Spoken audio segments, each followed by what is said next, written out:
The day I proposed to Rachel Turner in Central Park, surrounded by city lights and the soft hum of New York at dusk, I thought I had everything figured out. 5 years of building what I believed was an unshakable foundation. Sunday morning. Breakfasts with fresh coffee and the crossword puzzle, planning our dream home in the suburbs, discussing how many children we wanted. 2, we'd decided. A boy and a girl, preferably. My name is Daniel Mercer, and I'm a project manager by trade and temperament. My colleagues joke that I can organize chaos into spreadsheets, and my friends know me as the reliable one, the guy who's always on time, who remembers birthdays, who plans vacations down to the hour. I value precision, loyalty, consistency. Rachel was none of these things when we met at a mutual friend's gallery opening. She was magnetic, wild auburn hair, green eyes that crinkled when she laughed, a spontaneity that both terrified and fascinated. Me. She moved through life like she was dancing, while I marched in straight lines. "You're different," she'd said that first night, her finger tracing the rim of her wine glass. "Most guys try too hard to impress me. You just are." That was Rachel. Direct, refreshing, seemingly genuine. She was the creative director at an advertising firm, the kind of woman who usually attracted charismatic men with fast cars and faster promises. Yet somehow, she seemed to genuinely appreciate my dependable nature. "You're my rock," became her favorite phrase, whispered against my neck as we fell asleep. I believed her. I believed in us. Our relationship progressed through all the expected milestones, meeting families, her parents, wealthy and somewhat distant, her younger sister Emma, who looked at Rachel with a mixture of admiration and resentment. My mother loved her immediately. My father took longer but eventually warmed to her infectious laugh. Moving in together after 18 months felt natural. Her colorful chaos of art books and vintage record collections somehow complemented my organized minimalism. We balanced each other, her spontaneity pulling me out of my comfortable routines, my stability giving her a foundation she claimed she'd always needed. "You ground me," she'd say, and I'd feel 10 feet tall. When I proposed, her yes came with tears that seemed to validate every choice I'd ever made.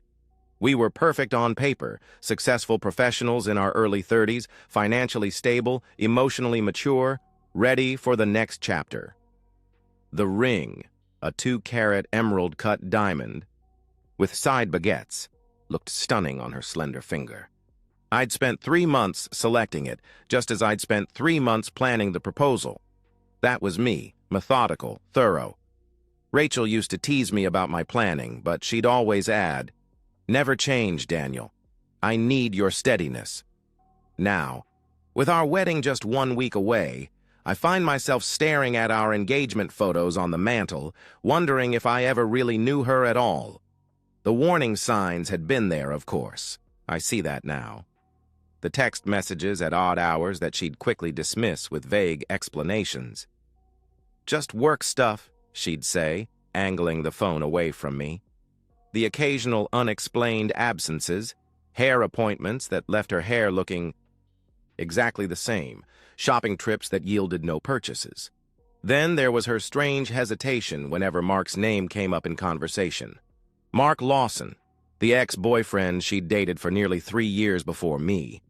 The one who'd broken her heart, but remained tangentially in our social circle through mutual friends. "Ancient history," she'd say dismissively, but I'd notice how her voice would pitch slightly higher, how her fingers would suddenly become busy with something, rearranging cushions, twirling her hair, checking her phone. I ignored these moments, cataloging them as insignificant anomalies in an otherwise perfect relationship. Rachel was just stressed about the wedding, I told myself. 300 guests, a historic venue overlooking the harbor, a reception that her parents had insisted on upgrading to showcase their daughter to Boston's social elite. If I had known that the happiest day of my life was about to become my greatest weapon, I might have paid more attention to the warning signs, the late-night texts, her sudden work emergencies, and the way she would tense whenever I touched her phone. But I was too busy planning our perfect future to notice she was already living a double life. The first time I consciously registered something was wrong came exactly 12 days before our wedding. Rachel had left her laptop open on the kitchen counter while she showered, and a notification popped up, an email confirmation for a hotel downtown, booked for the previous Tuesday night. I stared at it, coffee mug halfway to my lips. Tuesday. The night she'd supposedly stayed at her sister Emma's place after a late dinner, claiming it made more sense than driving across town. I'd called her at 11 p.m. and she'd answered with a whispered, "Emma just fell asleep on the couch. I don't want to wake her." I closed the laptop and placed my mug in the sink, the coffee suddenly bitter on my tongue. That evening, I casually mentioned that I'd bumped into Emma at the coffee shop near my office. "How was your dinner with her last Tuesday?" I asked, watching Rachel's face carefully. She didn't miss a beat. "Great. We went to that new Italian place she's been wanting to try," she responded confidently. "She had too much Chianti, which is why we crashed at her place." I nodded, something cold settling in my chest. Emma and I hadn't actually crossed paths. I'd made it up. And now Rachel had elaborated on a dinner that never happened, with details that existed only in her imagination. From that moment, I began noticing everything. The way she angled her body away from me when texting, how she'd started taking calls in another room or on the balcony, the mysterious wedding errands that kept her out for hours with little to show for it. Just confirming details with vendors, she'd say breezily when I asked. But when I mentioned to her best friend Melissa that Rachel had spent 3 hours with the florist on Wednesday, Melissa looked confused. "That's weird. The florist called me on Wednesday because she couldn't reach Rachel to confirm the final arrangement for the head table," she remarked with a puzzled expression. These inconsistencies piled up like snowflakes, at first barely noticeable, then accumulating into something I couldn't ignore, finding an unfamiliar receipt for 2 whiskeys at a hotel bar on a night she claimed to be at a bridal fitting. Hearing her laugh softly into her phone at 2 a.m. in our bathroom, the shower running to muffle her voice. Her wedding ring finger suddenly bare because it was getting resized again for the 3rd time in 2 months. I began keeping a mental log of these discrepancies, my project manager mind unable to stop cataloging the data points that increasingly suggested a painful pattern. Yet even as evidence mounted, I struggled to believe the worst. This was Rachel, my Rachel, who had cried in my arms after her grandfather's funeral, who knew exactly how I took my coffee, who had spent Christmas Eve helping me assemble care. Packages for a homeless shelter? "I think you're being paranoid," my best friend Jason said when I confided in him over beers. "Everyone gets weird before their wedding. Cold feet, stress, whatever. Doesn't mean she's cheating. Then why lie about where she was?" I pressed, leaning forward. Jason shrugged. "Maybe she just needed space and didn't want to hurt your feelings. Wedding planning is intense, especially with her parents involved," he suggested, taking a sip of his beer. I wanted to believe him. The alternative was too painful to consider. But 4 days before the wedding, it happened. Rachel was in the shower after returning late from what she'd called final dress alterations. Her phone, left charging on the nightstand, lit up with a text notification. I hadn't planned to look. I'm not that person, or at least I wasn't then. But the preview was visible from where I stood folding laundry. "Mark, can't wait for Wednesday. Our special place. Last chance before the big day." I felt it like a physical blow, a hollowing out of my chest, a bitter taste flooding my mouth. Wednesday, 2 days before our rehearsal dinner. Our special place, last chance. The implications were unambiguous. The shower continued to run as I stood frozen, staring at her phone until the screen went dark again. When Rachel emerged wrapped in a towel, hair dripping, I had composed my face into what I hoped was neutral expression. "Everything okay?" she asked, noticing me standing still with a half-folded shirt in my hands. "Fine," I replied, my voice surprisingly steady. "Just thinking about the honeymoon. I can't wait to have you all to myself for 2 weeks." She smiled. that radiant, seemingly genuine smile that had captivated me for 5 years, and kissed my cheek. "Me too, babe. It's going to be perfect," she murmured softly. As she dressed for bed, humming softly to herself, I watched her with new eyes. Who was this woman? This stranger wearing Rachel's face, sleeping in Rachel's spot beside me, planning to become Rachel. Mercer in less than a week while exchanging secret messages with her ex-boyfriend? I lay awake long after her breathing had deepened into sleep, my mind racing through possibilities, scenarios, explanations that might somehow make this something other than what it seemed. But as the hours passed, one thought crystallized in my mind with perfect clarity. If Rachel was betraying me, I wouldn't just walk away. I would make sure she remembered the consequences of her actions for the rest of her life. But first, I needed irrefutable proof. Morning arrived after a sleepless night, bringing with it a strange clarity. I kissed Rachel goodbye as she left for breakfast with the bridesmaids, then immediately opened my laptop. 5 days until our wedding. 5 days to uncover the truth. As white. A project manager, I approach problems methodically, identify objectives, gather data, analyze patterns, implement solutions. Why should this be any different? I created a new spreadsheet titled Wedding Vendor Contacts in case Rachel ever checked my computer. Inside was a timeline of her suspicious behavior over the past 3 months, dates, times, claimed locations versus confirmed locations, unexplained absences, and patterns in behavior. First, I checked our joint credit card statements. Rachel had her own card, but we shared one for household expenses. The transactions told a story. Small charges at coffee shops when she was supposedly elsewhere, a gas station on the opposite side of town from her claimed destination, a boutique, hotel bar appearing multiple times, always on Tuesday evenings. I searched her name in my email, finding the receipt for the engagement ring. The jeweler had sent a follow-up about resizing, but just once, not the 3 times Rachel had claimed. Her ring wasn't being resized. She was removing it for someone else. With hands that shook slightly, I ordered a GPS tracker online with overnight delivery. I told myself this was for certainty, not revenge, that I needed to know beyond doubt before confronting her. The small device arrived the next morning while Rachel was at a venue walkthrough. I installed it under the rear bumper of her Audi, disguising my actions as checking tire pressure.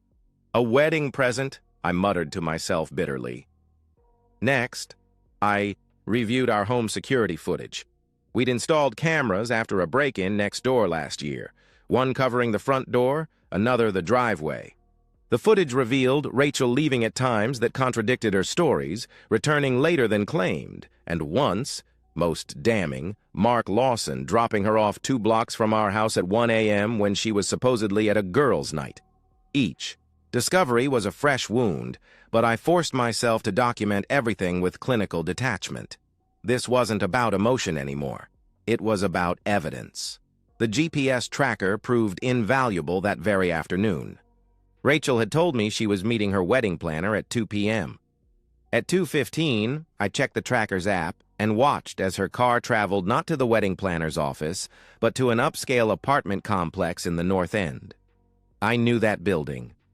3 months earlier, at a dinner party, someone had mentioned that Mark had purchased a condo there after his promotion. I sat in my home office watching the pulsing dot of the tracker remain stationary at that location for 3 hours. When she returned home at 6 p.m., she breezed in with a folder of final seating arrangements and the scent of unfamiliar cologne. Traffic was a nightmare, she offered without prompting, kissing my cheek. "How was your day?" "Productive," I replied, truthfully maintaining my composure. That night, I faced my most difficult decision. I needed an ally, someone close to Rachel who might know the extent of her deception. Someone I could trust with my suspicions without risking exposure. Claire Peterson seemed the obvious choice. Rachel's friend from college, she'd always been. Kind to me, but maintained a certain reserve around us as a couple. Recently, that reserve had shifted to something like discomfort. I texted her, "Need to talk about something important. Coffee tomorrow? Just you and me." Her response came quickly. I've been expecting this. Toucan Cafe, 10 a.m. The certainty in her message confirmed my worst fears. Claire knew something.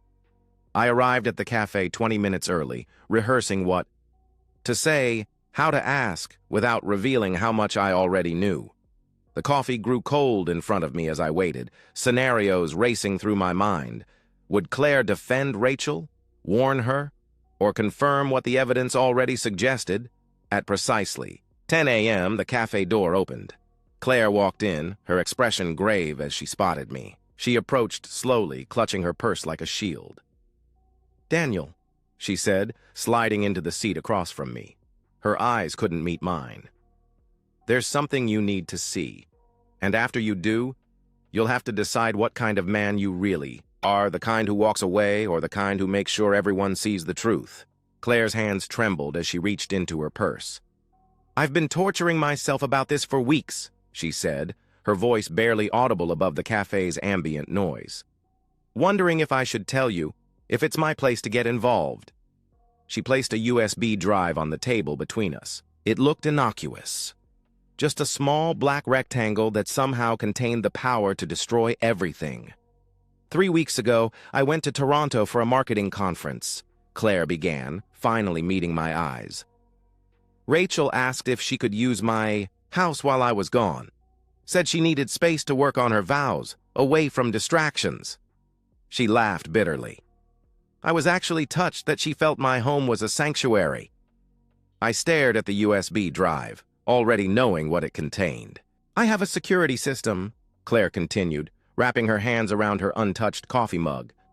"Cameras in the living room, kitchen, hallway. I installed it after the break-in last year. It uploads footage to cloud storage automatically." She took a deep breath. When I got back and checked the footage to make sure everything was okay, I saw them. Rachel and Mark. Not just once. 3 separate days. My throat constricted.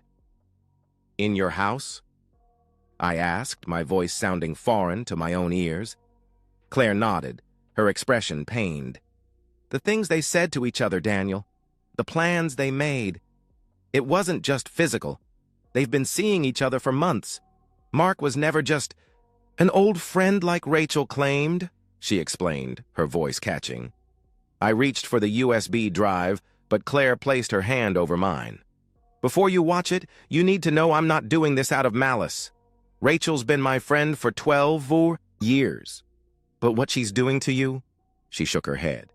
"No one deserves that level of deception, especially not someone about to make a lifetime commitment," she added firmly. "Why didn't you tell me sooner?" I asked, my voice hollow.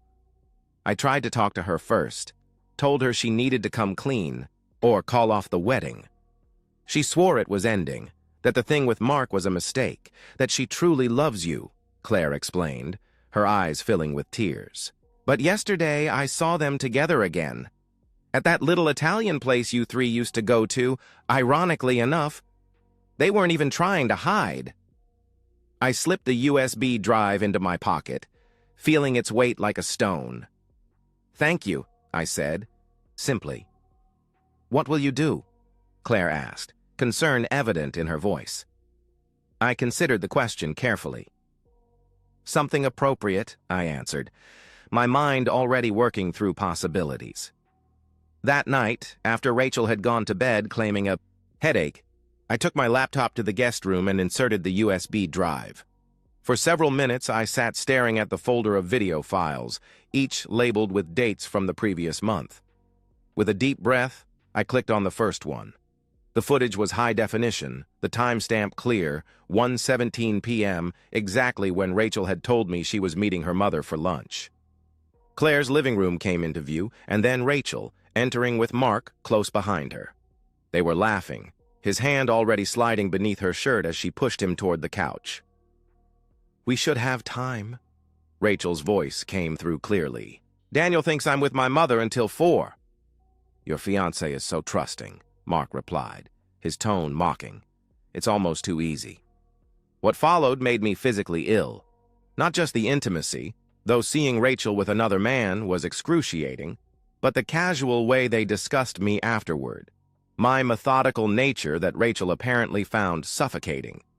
My careful planning that was boring but useful because it made me predictable. "One more week of freedom," Mark said at one point, tracing patterns on her bare shoulder. "Then you'll be Mrs. Mercer," Rachel laughed. "On paper," she responded with a dismissive flick of her hand. I forced myself to watch all 3 videos. Each featured similar scenarios on different days, all when Rachel had claimed to be elsewhere. The most recent was from just 4 days ago, after I'd begun my investigation, but before I'd confirmed my suspicions. As the final video ended, I closed my laptop and sat in the darkness.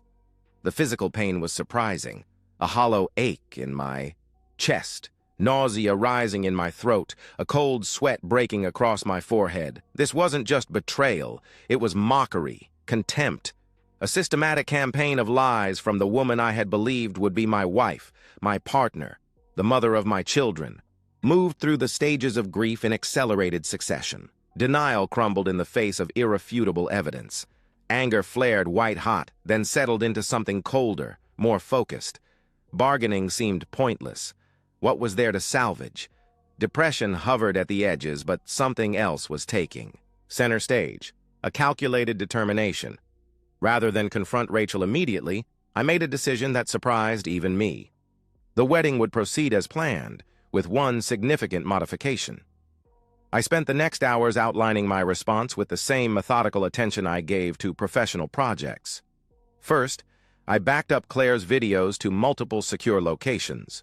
Then I created a new email account and contacted our wedding venue's audio-visual coordinator, explaining that I wanted to surprise Rachel with a special video presentation during the reception. "Something meaningful," I wrote, "a tribute to our journey together." By morning, I had the framework of a plan. When Rachel kissed me goodbye on her way to her final dress fitting, I noticed for the first time how easily the lies fell from her lips, how convincing her performance remained even now, days before our wedding.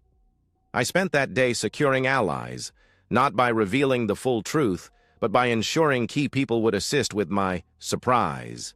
The venue's AV technician was eager to help with what he believed was a romantic gesture. My best man, Jason, agreed to introduce the video at a specific moment. I even arranged for the photographer to capture reactions from a particular angle. The final component was editing the video itself, splicing together our happiest moments with the damning evidence of Rachel's betrayal. I worked through the night, selecting clips that would show the starkest contrast between the woman I thought I knew and the one captured on Claire's security footage. The evening before our wedding, Rachel returned from her bachelorette dinner, slightly tipsy and affectionate.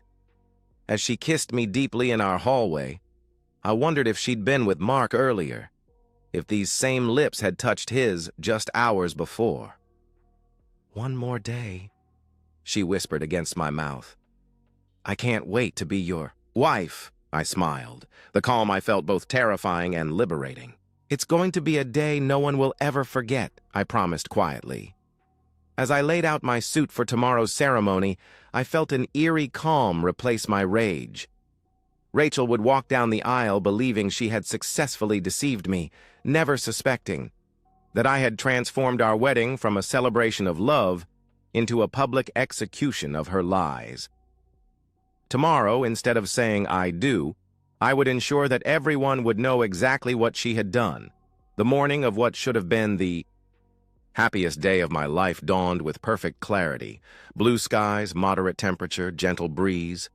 Weather fit for a fairy tale wedding. I stood at our bedroom window watching the sunrise while Rachel slept peacefully, her expression serene, unburdened by conscience.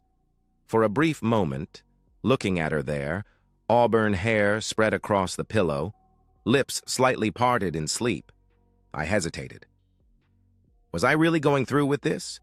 Wouldn't it be simpler to confront her privately, call off the wedding, walk away with dignity? But then she stirred, reached for her phone before even fully awake, and thumbed out a quick text with a small smile playing at her lips. I knew exactly who was receiving that message. My resolve solidified. The hours that followed passed in a surreal procession. breakfast with my groomsmen at Jason's house, where I maintained a convincing facade of pre-wedding excitement. The professional photographer capturing getting-ready moments as we donned tuxedos and attached boutonnieres. The drive to the historic harbor venue where 300 guests were already gathering. "You look calm," Jason remarked as we stood in the preparation room. "I'd be a nervous wreck." "I've never been more certain of anything," I replied truthfully, straightening my tie. I moved through the pre-ceremony rituals like an actor hitting his marks, shaking hands with Rachel's father, a stern man who had always treated me with reserved approval, hugging my tearful mother, standing at the altar as the string quartet played Pachelbel's canon. And then Rachel appeared at the end of the aisle, a vision in white lace and silk, her arm linked with her father's. A collective murmur of appreciation rippled through the gathering. She was beautiful, objectively, undeniably so. Her eyes locked with mine as she processed forward, and I saw tears gathering there, threatening to spill onto her perfectly made-up face. I studied her with detached fascination. How skilled she was at this performance, the blushing bride, overcome with emotion at the sight of her soon-to-be husband. I wondered idly if she'd practiced these expressions in the mirror, or if deception simply came naturally to her after months of living a double life. The ceremony proceeded according to script. We exchanged meaningful glances, spoke our rehearsed words. I noted with clinical interest how steady her hands were as we exchanged rings, how convincingly her voice broke when she promised to be faithful. "You may kiss the bride," the officiant finally announced with a warm smile. As I leaned in for the kiss that would seal our union, I whispered against her lips, "You look beautiful today." She did. That wasn't a lie. The reception venue, a glass-enclosed pavilion overlooking the harbor, was stunning. White orchids cascaded from crystal vases. Champagne flowed freely. Our first dance went flawlessly, Rachel following my lead as we moved across the floor to our song, the one that had been playing the night we met. "I love you so much," she whispered against my collar as we swayed to the music. "I know exactly how much you love me," I replied, and she mistook my meaning for romantic rather than ironic. I watched her work the room afterward, embracing college friends, laughing with colleagues, accepting congratulations with practiced grace. Mark was there, of course. Rachel had insisted on inviting him, claiming they had too many mutual friends to exclude him without raising questions. He stood near the bar, handsome in his tailored suit, occasionally catching Rachel's eye across the room. To anyone else, these glances might have seemed casual, inconsequential. To me, they were confirmation of everything I already knew. Dinner was served. Toasts were made.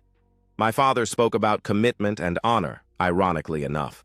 Rachel's mother reminisced about her daughter's innate goodness. Jason delivered a best man speech filled with humorous anecdotes and sincere wishes for our happiness. Finally, the moment arrived.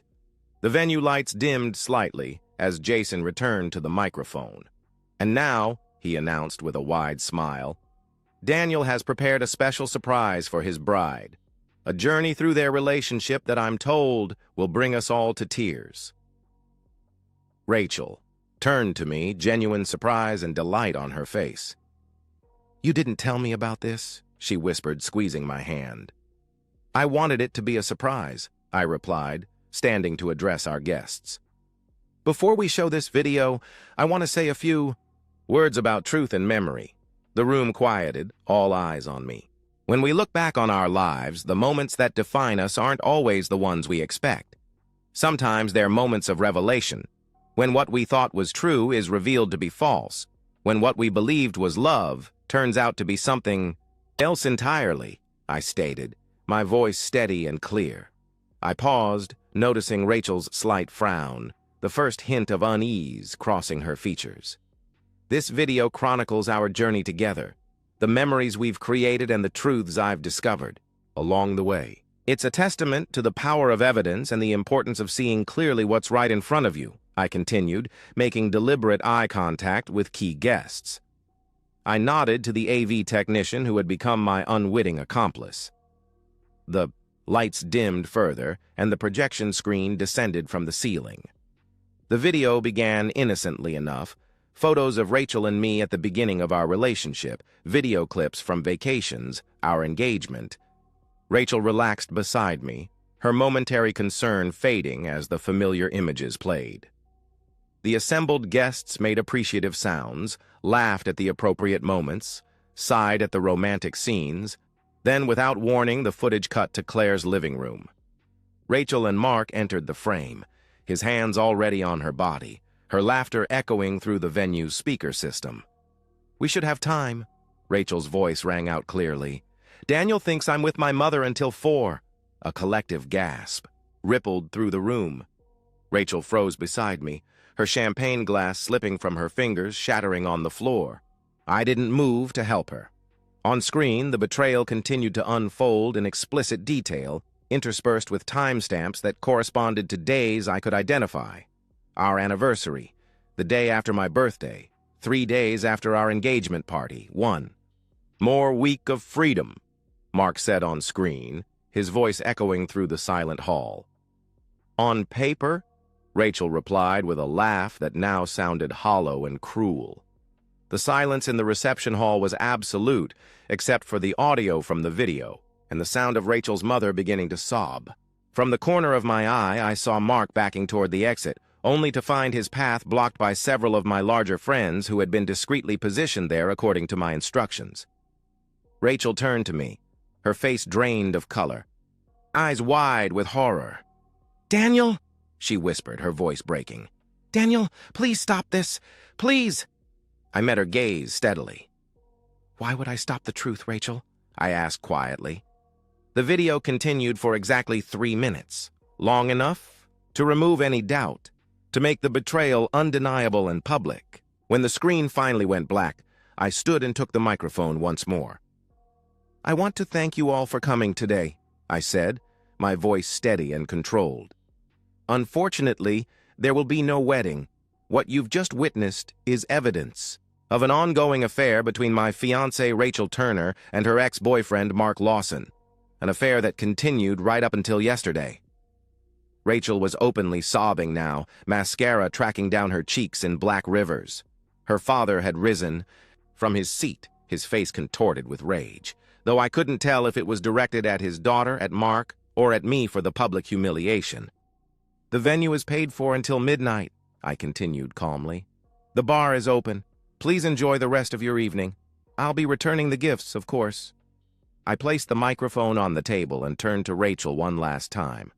"Goodbye, Rachel," I said quietly, removing my wedding ring and placing it beside her plate. I hope he was worth it. Without another word, I walked out of the reception hall, leaving chaos in my wake. I could hear Rachel's sobbing, her mother's wailing, her father's enraged shouting at Mark, who was attempting to defend himself. As the doors closed behind me, the sounds of chaos faded. I had planned this moment for days, anticipated the satisfaction, but nothing prepared me for the lightness I felt walking away from that room of shattered illusions. I had lost a fiancé, but reclaimed my dignity, and as I loosened my tie in the evening air, I realized this wasn't an ending. It was a liberation. 6 months after the wedding, that wasn't. I stand at the window of my new apartment, overlooking a different part of the city. The view isn't as spectacular as the one Rachel and I had from our old place, but I find I prefer it. No memories here, no ghosts of laughter or promises that turned out to be lies. The aftermath of my public revelation was far-reaching and, in some cases, more severe than I had anticipated. The video, despite my efforts to contain it, found its way onto phones and eventually social media. Within days, Rachel's humiliation had transcended our social circle and become fodder for local gossip. Her advertising firm, which prided itself on its family values branding, quietly asked for her resignation. Clients, it seemed, were uncomfortable working with someone whose judgment and integrity had been so publicly compromised. She tried to fight it initially, even suggested the video had been manipulated, but the evidence was too clear, the timestamps too specific. Her parents' reaction surprised even me. Their social standing had always been paramount, and Rachel's actions, and my method of exposing them, had made them objects of pity and whispered conversations at the country club. Her father, a man of rigid propriety and volcanic temper, tracked down Mark at his office 2 weeks after the wedding. The altercation that followed sent Mark to the emergency room with a broken nose and fractured orbital bone, and sent Richard Turner to the police station on assault charges. The case was later settled out of court, but the damage to the Turner family's reputation was irreparable. Mark didn't fare much better. The video reached his workplace, where he was apparently involved with another colleague despite his relationship with Rachel. The resulting HR investigation revealed a pattern of inappropriate relationships with coworkers. He was terminated within a month. As for Rachel, she eventually moved to Chicago, according to Claire, who remains one of the few mutual friends still in contact with both of us. She couldn't walk down the street here without people recognizing her, Claire explained over coffee last month. The video followed her everywhere. I don't take satisfaction in Rachel's continuing struggles. That surprises people when I admit it, but it's true. The revenge was complete the moment I walked out of that reception hall. Everything that followed was simply consequence, not intention. Our friend group fractured along predictable lines. Some thought my public exposure went too far, that I should have confronted Rachel privately, ended things with dignity rather than orchestration. Others felt she had received exactly what she deserved. At Jason's wedding last month, where I was pointedly not asked to be best man, the division was still evident in who sat where, who spoke to whom. The practical aspects of untangling our lives took months. Returning wedding gifts with brief, dignified notes of explanation. Selling the house we had purchased together in anticipation of starting a family. Dividing furniture, kitchenware, the 1,000 small things that accumulate in 5 years of shared life. I kept her engagement ring, not as a memento, but because it represented a significant investment. I sold it eventually to a dealer in another state, using the money to fund a trip to New Zealand, somewhere Rachel and I had never discussed visiting, somewhere I could create memories that belonged only to me. The strangest part of recovery was rediscovering myself as an individual. After 5 years of Daniel and Rachel, I had forgotten parts of myself, interests I'd set aside to accommodate her preferences, friendships I'd neglected because she found certain people boring, quiet pleasures like reading military history or hiking alone that she'd subtly discouraged. I started therapy 3 months after the wedding, not because I was devastated by losing Rachel. That pain had been processed through my methodical investigation and public revelation, but because I needed to understand why I had ignored so many warning signs. Why I, a man who built his career on attention to detail, had been so willfully blind when it came to the woman I loved. We see what we want to see, my therapist suggested during one of our sessions. And you wanted to see the perfect partner, the perfect future. She was right. I had been as invested in the illusion as Rachel, just for different reasons. Claire and I have grown closer, though not romantically. Her willingness to tell me the truth, despite her long friendship with Rachel, revealed a moral courage I deeply respect. We meet for coffee every few weeks, carefully avoiding postmortems on my relationship, but finding genuine connection in shared interests and compatible perspectives. Recently, I met someone new, Allison, a civil engineer who approaches life with the same analytical precision I do. It's not romance yet, just coffee dates and conversations about books we've both read, but there's potential there. A foundation of honesty, at least. The most valuable lesson from all of this wasn't about betrayal or revenge, but about authenticity. I spent 5 years with a woman who was performing a role, the devoted fiancé who secretly chafed at my stability while exploiting it. Now I'm learning to recognize the difference between performance and presence, between someone who wants to be seen and someone who wants to be chosen. They say revenge is a dish best served cold, but what no one tells you is what comes after. The Quiet mornings when the rage has burned away and you're left with just yourself. I don't regret exposing Rachel's betrayal. I regret only that I nearly married someone who never truly existed except in my imagination. The truth, however painful, set us both free. Me from a lifetime of lies, and her from the facade she could no longer maintain. And in that freedom, despite everything, I found something I hadn't expected: peace. And that's the end of today's story. If you enjoyed it, please give this video a thumbs up and drop a comment below. Your support helps the algorithm push my content further. If you're new to the channel, don't forget to hit that subscribe button. It really helps me keep creating more stories for you. Thanks for watching, and I'll see you in the next one.